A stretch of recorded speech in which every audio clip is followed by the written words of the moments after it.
بسم الله الرحمن الرحيم بسم الله والصلاة والسلام على رسول الله وعلى آله وصحبه ومن والاه وبعد أيها الإخوة والأخوات السلام عليكم ورحمة الله. Pour la deuxième partie, Inch'Allah, je vous remercie tout d'abord pour votre patience.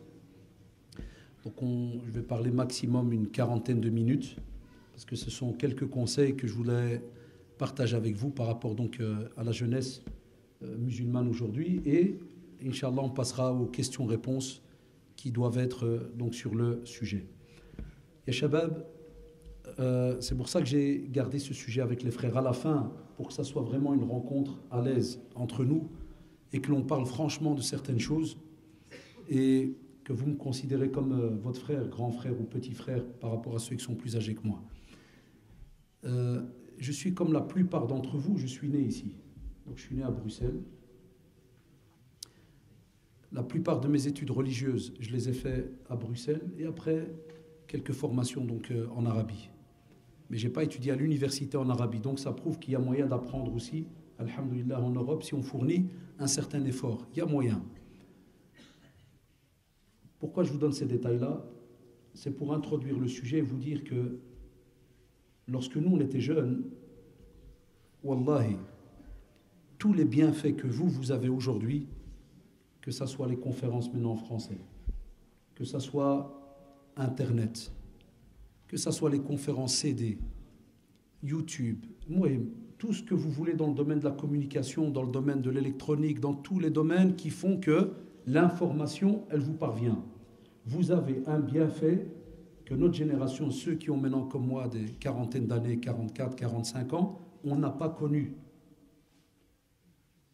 Nous qui sommes nés à la fin des années 60, comme vos parents, on n'a pas connu ni le téléphone, quasi même la télévision pas, parce qu'on ne pouvait pas regarder, c'était comme on dit honteux en ce temps-là, que si tes parents sont là, tu ne regardes pas la télévision, alors comme ils sont souvent là, donc tu la regardes d'office pas, donc c'est une règle très facile. Et on n'avait pas 36 entraînements, on a connu le sport qu'après quelques années, et on nous a jetés à la mosquée tout petit. Je suis rentré à la mosquée, je dois avoir dans les 5 ans. En 75. Et la mosquée de ce temps-là, c'était l'imam qui venait du pays avec un beau cadeau qu'il recevait dès qu'il arrivait à la mosquée, un bâton ou un fil électrique. C'est la vérité. Comme ça, vous allez comprendre pourquoi aujourd'hui, certains jeunes, ils ne veulent pas s'adapter, entre guillemets, à la mosquée, ou bien ils commencent à, oui, je ne sais pas, mon frère, vous allez comprendre un peu le contexte. C'est important de parler du contexte. Donc, il avait son bâton, parlait pas le français, on a été obligé d'étudier Darija, donc le dialecte, il n'y a pas le choix. Et nos parents, justement, parlaient le dialecte à la maison d'office. Et ce qu'on a connu, entre guillemets, de la mosquée en ce temps-là, c'était mosquée est égal Coran, est égal imam, est égal coup. Point barre. Point. Il n'y avait pas de doros en français, ça n'existait pas. Le premier dars que j'ai donné en français à la mosquée où j'ai grandi, ça a été à l'âge de 18 ans, quand j'ai eu mes 18 ans, où mon cher Hafidahullah, cher Mohamed Toujgani, m'a poussé pour donner 10 minutes en français. Et une fois, un conférencier du nord de la France était venu donner une conférence en français en 87. Et ça a fait toute une polémique dans la mosquée parce que nos parents ont dit la langue des Nsara, donc la langue des non-musulmans, qui se dit, qui se prononce dans la mosquée. A'oudhu billah. C'est ça que Niya, ils étaient sincères. C'était la mosquée, ça en arabe, il n'y a pas de... Donc voilà comment était ce qu'on appelle la période où nous on a grandi, ma génération. D'où un bon paquet de jeunes ont déserté les mosquées à cause des coups. Vous venez plus. Des proches, même mon propre frère, c'est un témoignage qui me laisse le droit de le dire, même mon propre frère a tout quitté. Je ne parle même pas de... D'autres, la religion, plus de prière, plus rien, parce que c'était les coups, et ça s'arrêtait là. Peut-être en France, un peu différent, mais la plupart des anciens, quand je leur demande, beaucoup de mosquées ont commencé de cette manière-là. Et puis, subhanallah, le temps a passé petit à petit, et les mosquées ont commencé à se construire au fur et à mesure. Mais, et là je rentre dans le sujet petit à petit, on n'a pas expliqué l'importance de la mosquée dans l'éducation des jeunes et la future génération qui va remplir les mosquées. Il est vrai qu'on nous racontait tout le temps, alhamdoulilah, les textes de la sunna, tu bâtis une mosquée, Allah subhanahu wa ta'ala te bâtit un palais au paradis. Et les gens, jazakumullah, y donnaient. Et même comme ça, certaines personnes sont restées bloquées sur le fait que la mosquée, tu pries et tu sors. Tu ne casses pas la tête. On ne commence pas à parler de problème ou je ne sais pas quoi. Sors. D'où, comme vous le savez, avant, maintenant, alhamdoulilah, regardez combien d'activités, combien. Avant, tu pries et, par exemple, le second, l'ami de l'imam, il attendait devant la porte, top chrono, 5 minutes. Allah, même si tu tardais dans le tashahoud, il vient devant toi et te fait comprendre. Il fait Allah. Et non, mais la mosquée est fermée après 5 minutes. Ça, c'était chez nous à Bruxelles. Et on a jahed, on est resté comme ça collé, parce qu'alhamdoulilah, on a eu certains professeurs qui, jazahumullah, remarquaient cela de loin, mais ils n'osaient pas parler des fois devant les gens à cause que ça arrive, il a peur de perdre sa place, ou bien, comme vous le savez, on n'a pas beaucoup de respect aujourd'hui vis-à-vis de l'imam. Vous savez, il y a une grosse différence, par exemple, c'est une parenthèse entre nous, ici en Europe et l'Arabie Saoudite. J'ai pris l'exemple de l'Arabie pour des trucs positifs, comme il y a du négatif partout dans le monde, mais ici je prends cet exemple-là, par exemple en Arabie, comme j'ai été très très souvent, quand l'imam il entre dans la salle de prière, tu as comme une vague qui s'ouvre. Tu aurais dit un ministre qui passe. La première fois de ma vie quand j'étais en Arabie en 87, quand j'étais assis, puis je vois la mosquée, elle s'ouvre. Je vois un type qui passe, moi je croyais que c'était une sommité. Puis je vois, il va devant, c'était où... Chez nous, l'imam c'est un autre monde. C'est ce qu'on appelle la catégorie la plus basse quasi sur Terre, juste après les insectes et autres. Et naam, c'est la vérité, vous le savez très bien. On ne lui donne pas, alors que c'est normalement le top dans une mosquée, c'est l'éducateur. Eh bien, nous, on a eu, alhamdoulilah, le bénéfice, wallahi, le bienfait d'être tombé justement sur notre imam qui était Cheikh Mohamed Toujgani, hafidallah. Et quand il est arrivé, il était encore un peu jeune et il s'est dit, ceux-là, je ne vais pas les lâcher. Et lui, il a repris les explications sur l'importance de la mosquée, mais en y trouvant les jeunes. Il nous le rappelait tout le temps. Il dit, une mosquée ne fonctionnera bien que si on retrouve toutes les souches de la communauté dans la mosquée. Et ceux qui normalement vont prendre la relève plus tard, c'est les jeunes. La preuve, il y a Shabab, chez nous maintenant à Bruxelles, on a quasi 90 mosquées dans la capitale, à Bruxelles. C'est beaucoup.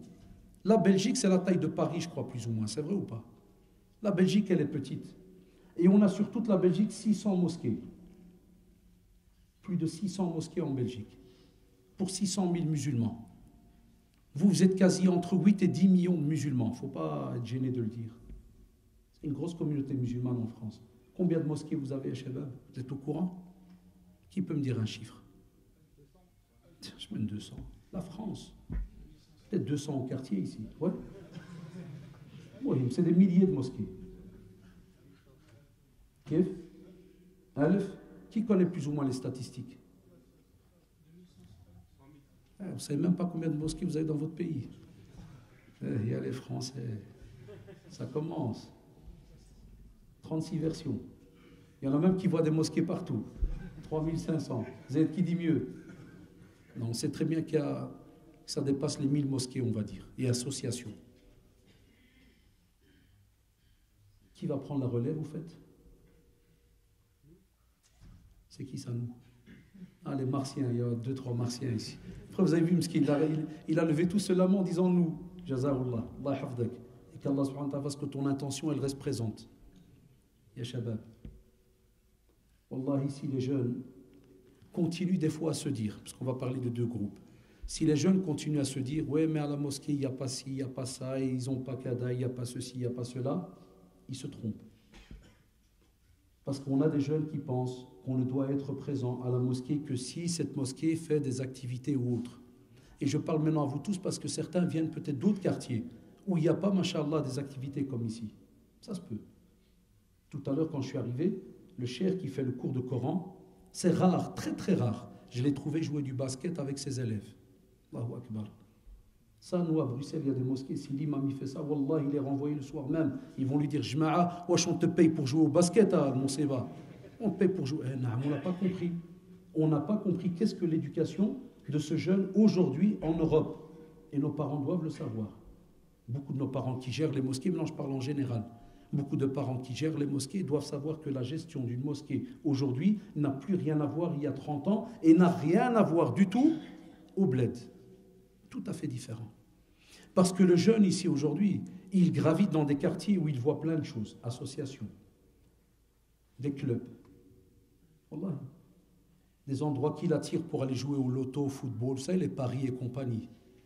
Je ne vous parle même pas tous les autres coins de la nuit, discothèques, ceci, cela. Il voit un tas de choses qui attirent vers le plaisir. Et l'âme, si on ne l'a pas éduquée, subhanallah, elle est ammara bisso. Elle ne va pas aimer. Elle ordonne et elle pousse l'être humain à aller vers le mal. Donc elle ne va pas le pousser vers le bien, puisque l'endroit où normalement on est censé se retrouver apaisé, c'est à la mosquée. Et nous, c'est l'inverse. C'est là qu'on doit se poser la première question. Pourquoi ces jeunes-là estiment que venir et s'installer dans une mosquée n'est pas un signe d'apaisement? Mais rester dans une salle de body pendant 3 heures à faire la gonflette, là, ça vaut la peine. Il sort, il te dit, je suis à l'aise, je suis bien. Mais dans quelle catégorie de bien tu es? Tu es peut-être dans le bien corporel, lakin wallahi spirituel, rien. Et est-ce que c'est le corporel qui va t'aider dans la tombe? Je te défie, abadan wallahi. Le corporel, il va rentrer dans un groupe de questions. Est-ce que tu t'es bien occupé de ton corps? Naam. Parce qu'on doit s'occuper de son corps comme il se doit. Interdiction, cigarettes, drogue et autres. C'est vrai ou pas? Et naam. Donc, on doit se poser cette question.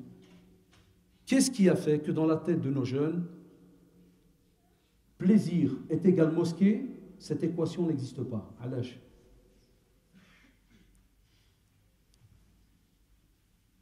Si jamais tu leur dis que demain, il y a un classico Barça-Cada ici au quartier, où l'équipe de Barcelone elle vient, ou de Real Madrid, ou je ne sais quoi, vous connaissez déjà la réponse.